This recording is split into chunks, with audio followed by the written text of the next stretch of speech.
pagkakataon pang baguhin ang lahat, Nani.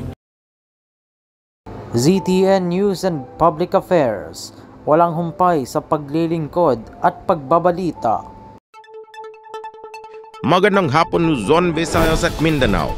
Tumutok na sa mas pinalakas ng pagbabalita ng ZTN News. Ako po si Albert Miranda. Ngayon ay araw ng Lunes, ika-11 ng Nobyembre.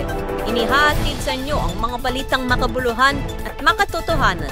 Ako po si Bernice White. Pati na rin ang mga balitang pangdagdag sa kaalaman o kaya ng good vibes sa ating lahat.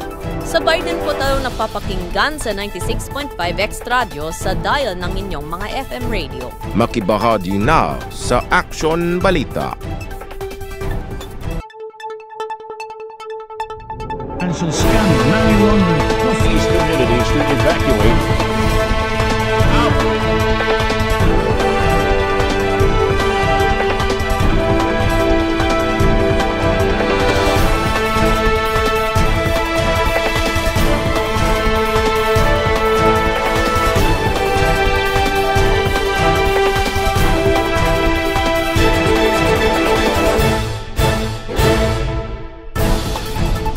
sa ulo.